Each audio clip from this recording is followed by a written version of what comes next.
A superhero team's second-in-command conducts an internal investigation among his team members after their fearless leader takes his own life on live television. During World War III, an alien named Marvelous Man saved humanity from total destruction. He destroyed weapons of mass destruction and convinced humans to stop fighting, leading to a period of world peace. However, there were secret forces working against him. After 4 decades, Van Dawson, a broadcaster, informs the public about the upcoming 40th anniversary of Marvelous Man Day. One of the viewers is the hero's colleague, the Speed, who's blessed with extraordinary velocity. Moments later, Marvelous Man delivers his annual speech within the Citadel of Justice. Reflecting on his 4 decades of safeguarding humanity, he expresses an emotional void within himself. He laments that when he shuts his eyes, all he hears are the desperate pleas of people seeking his assistance. Seconds later, the hero tragically ends his own life on live television using a caltronite bullet, an element known to be his only weakness. After Marvelous Man's demise, President Nick Nukem assures the nation that America will uphold the hero's legacy. He promises to prevent the threat of nuclear escalation and asserts that the country will continue to instill fear in its enemies without the hero's presence. Despite the president's motivational address, the news of Marvelous Man's loss plunges the entire world into a state of panic. The absence of their beloved hero causes people to experience a profound loss of hope. In a subsequent interview, Van Dawson speaks with Lara Lewis, Marvelous Man's widow, who strongly believes that someone else was responsible for her husband's death. Hearing this, Van Dawson calls out to Nighthawk, Marvelous Man's trusted lieutenant, to shed light on the situation.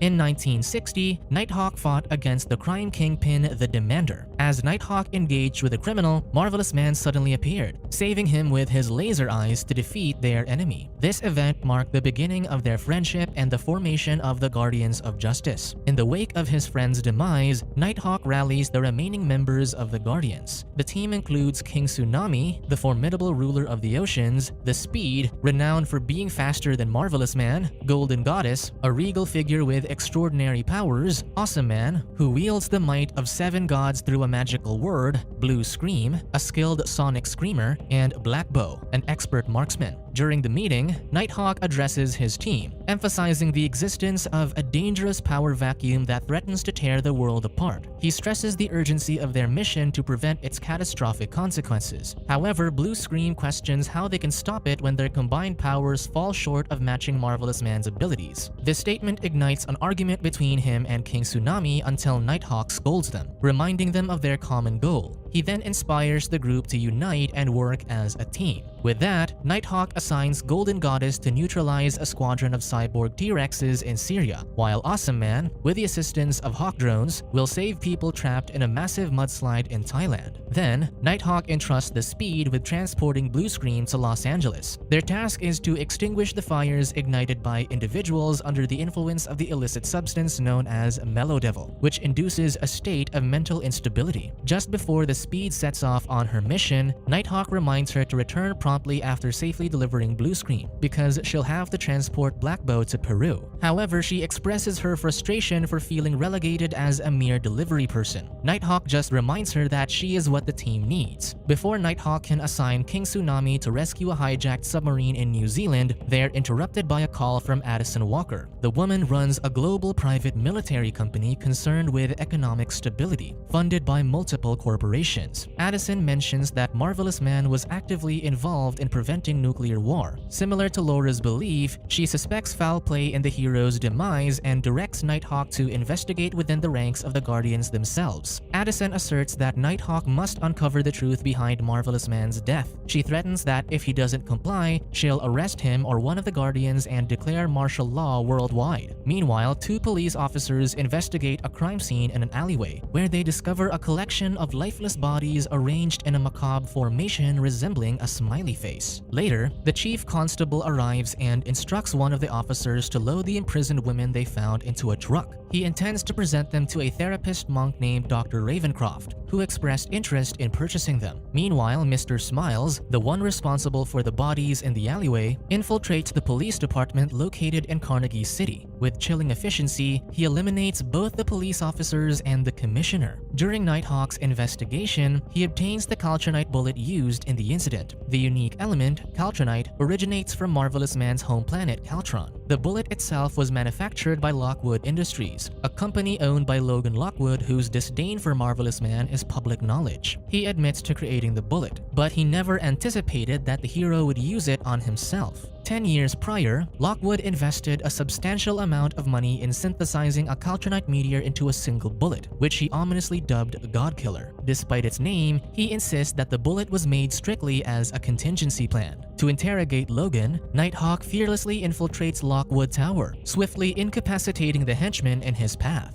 After successfully apprehending Logan, Nighthawk questions him about Marvelous Man's demise. However, their conversation is interrupted by a call from Speed, urgently requesting a team meeting. Ignoring the call, Nighthawk shuts off the communication device and turns his attention back to Logan. The man reveals that a few days before the hero's death, there was a break-in at his armory where he stored the infamous God Killer bullet. Upon hearing this, Nighthawk's mind races as he ponders the identity of the culprit from within the Guardians. While Speed meditates, Hawk calls her and agrees to set up a team meeting at the Hawk's Nest because the Citadel of Justice is still considered an active crime scene. Nighthawk then retrieves the security footage from the tower, intent on conducting a thorough investigation to determine the identity of the thief who stole the God Killer bullet. During the team meeting, Nighthawk addresses the Guardians, conveying his intention to interview each of them regarding their relationship with Marvelous Man. He then swiftly transitions the focus to their assigned missions, commanding everyone to depart and carry out their respective tasks. As the rest of the team departs, Speed momentarily stays behind, voicing her opinion that the absence of Marvelous Man doesn't automatically grant the lieutenant absolute authority. Meanwhile, an Arab broadcaster interviews Laura, during which she reveals that her husband was seeing a therapist. This revelation sparks widespread curiosity and raises questions as to why a celebrated hero would require therapy. Subsequently, Marvelous Man's psychiatrist is revealed to be Dr. Ravencroft, who shamelessly capitalizes on the hero's tragic demise by publishing a book detailing his patient's mental health. Meanwhile, one of Hawk's apprentices named Little Wing, the sole survivor of a massacre who embraced the path of becoming a hero, undergoes intensive training. Despite his young appearance, Little Wing possesses an indomitable spirit similar to a fearless warrior. Before paying a visit to Dr. Ravencroft, Nighthawk decides to take Little Wing along, ensuring that he's prepared to unleash his unique abilities if the need arises. At the psychiatrist's den, Hawk is confronted by Dr. Ravencroft's formidable translator. Without hesitation, however, Little Wing swiftly subdues the man. Now alone with the heroes, the therapist discloses that Marvelous Man harbored a deep fear of Hawk's dark nature. This doesn't deter Nighthawk, who instead hints that this should make the therapist fear him further. He then threatens to expose Dr. Ravencroft's illicit purchase of pristine women and unleash the full potential of Little Wing against him. In exchange for their silence, Hawk demands that the psychiatrist immediately withdraw his books from the market and surrender all data about his famous patient. After hearing the ultimatum, the doctor confesses that he only treated Marvelous Man on one occasion.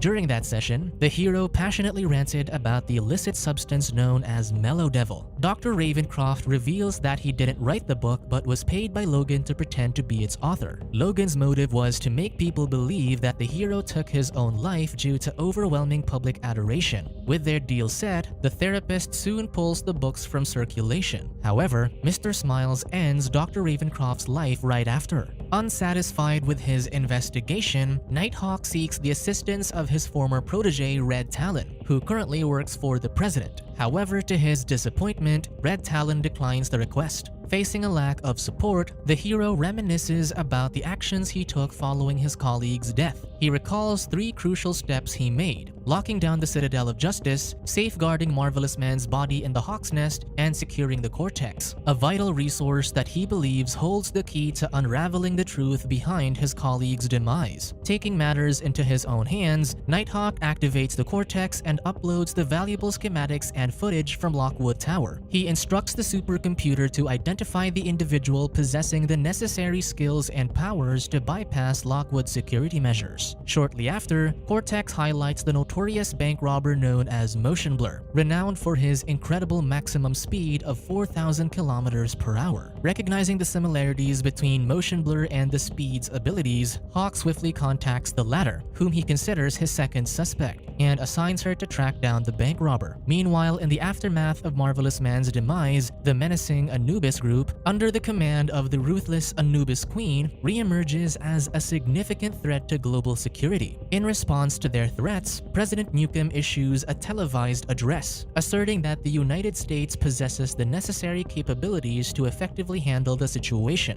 However, unbeknownst to him, Premier Boris Smirnov of the Soviet Union is among the viewers, who secretly devises a plan for a preemptive strike against the United States. Meanwhile, Hawk activates the Cortex, but his efforts to locate motion blur prove futile. The supercomputer reveals that motion blur's heat signature cannot be tracked, suggesting that he has refrained from utilizing his superhuman speed. With that, Hawk deduces that motion blur is hiding and hopes that the Speed can locate him. However, when the older man contacts the Guardians, the Speed confronts him about investigating them, saying that his leadership is undermining the team. Shockingly, their team's internal issues have reached national media, leading the citizens to think that the Guardians don't trust each other. Because of this, Hawk theorizes that Addison deliberately leaked the information to tarnish the team's image. Later, during a live broadcast, the Anubis group successfully infiltrates Van Dawson's studio and tragically ends the host's life. They then broadcast their message to the entire world. Meanwhile, in the White House, Red Talon delivers a report to the president, revealing that Sepia Spider has been dispatched to infiltrate the Anubis headquarters. After successfully locating the Anubis compound, Sepia Spider contacts Red Talon to update. However, when Red Talon advises him to return to America, the young hero insists on confronting the group alone, disregarding the potential risks. With his agile spider-like movements and the assistance of his sidekick, Sepia Spider manages to incapacitate several members of the Anubis group. However, as he approaches Anubis Queen's lair, the woman stuns and shoots him. She then captures and restrains the wounded hero, broadcasting his execution on live television. After witnessing the event, the Speed offers to infiltrate the Anubis compound and eliminate the dangerous enemy. However, Hawk intervenes, emphasizing that it's the government's responsibility to handle the Anubis group and they shouldn't get involved in political matters. Then he tells the Speed to smile more if she wants to go further in life, which only infuriates his colleague. Shortly after, the older man ascends to a rooftop where he observes two men engaged in a Mellow Devil transaction. Spotting the luminous violet substance on the ground, he cautiously collects a sample. Later in the Hawk's Nest, the hero speaks with Red Talon and learns that the president intends to launch a nuclear strike against the Anubis group. However, Hawk expresses his strong disapproval of this plan. He proposes a different approach, emphasizing the importance of portraying a strong image of America. They should demonstrate their resilience against the extremists, and he hints that Red Talon is the man for the job. Inspired, Red Talon soon successfully defeats the Anubis members on live television. While watching this, the Speed suspects that Hawk is using this event to shift the public's attention away from his internal investigation of the Guardians. Tragically, Red Talon's life comes to an end due to an explosive device, so Hawk summons Little Wing for assistance. Meanwhile, the president orders the missile launch, resulting in the destruction of the Taj Mahal and demonstrating the country's imposing presence. In response to the missile attack, Boris instructs his aides to mobilize troops in Canada and prepare rockets and nuclear warheads. Grieving the loss of Red Talon, whom he had taken in and cared for like a son, Hawk is confronted by Alex. Alex reminds him that she also played a role in raising Red Talon, and criticizes Hawk for allowing their protege to be captured by their enemies. When Little Wing soon enters the Anubis compound, he easily defeats the members of the group using his incredible skills. The boy takes down General Orsted and swiftly eliminates Anubis Queen, causing the countries to withdraw their alliance with the dangerous organization. Nevertheless, the surviving Anubis group televises their declaration that they will never be defeated. They then reveal to the public that Hawk is merely using the current situation as a diversion to prevent the truth from emerging, that the Guardians of Justice are actually responsible for Marvelous Man's death.